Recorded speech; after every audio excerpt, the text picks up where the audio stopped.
sida la wada ogsoon yahay bulshada Soomaaliyeed oo ah ummad Islaam ah waxay isku guursadaan si waafaqsan shareecada Islaamka guurka oo ah mid inta badan ay ku taamaan dhalinyaro fara badan oo wiilal iyo gabdho leh ayaa waxa marmarka qaar xareeya guurkooda buuq iyo qalalaaso hadaba waxaa jira dhowr arrimood oo sabab u ah in buuqa soo kala dhaxgal lamaanaha isku cusub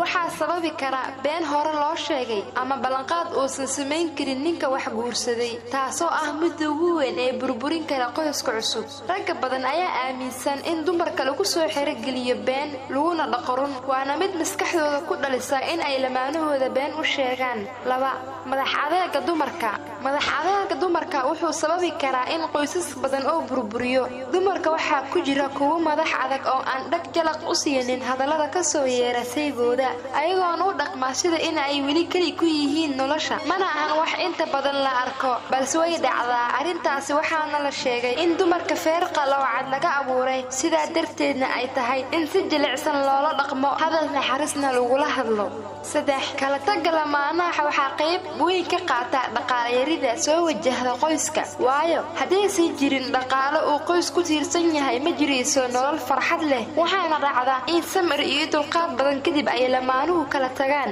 oo midkood uu ka haajiro magaalada uu markaas ku noolaa afar marmarka qaar waxaa furiinka qayb lixaad leh ka qaata qabyaalada waana mid ugu daran oo inta badan saameyn weyn ka yeelata qoysaska kala qabaa'ilka ah ee haddana wada degaan ama deegaankooda isku dhow yihiin shan qanaaca la'aanta markii horeba lamaana aan raali isku ahayn oo waalidiintu isku dartay sida ay isku fahmaan haddana ay adkaato waxaa soo degdega furiinka haddaba sidee loogu hortagi karaa furiinka loona wanaajin karaa nolosha lamaanaha ugu horeyn guurkaada ku saley diinta suuban iyo sunnada Nabi Maxamed naxariis iyo nabadgelyo korkiisa ha ahaatee waxaa hubaal ah in gurigaas uu ahaan doono mid farxad iyo kalgacayl ku dhisan lamaanahaada beenaha u sheegin hana u waxyaabo shaki gelin kara noloshiina waayo qofka beenta badan diintuna way ka digtay aaminna ma galo waxaan ugu dardaarmayaa sayga rabaa inuu guursado inuu ahaado mid ku xisaabtama qarashaadka uu masruufka ka dhigan lahaa taasoo micnaheedu yahay in qoyska uu yeesho ilo dhaqaalo oo marashada iyo masruufka lagu maamulo si mas'uuliyadda kaamil u noqoto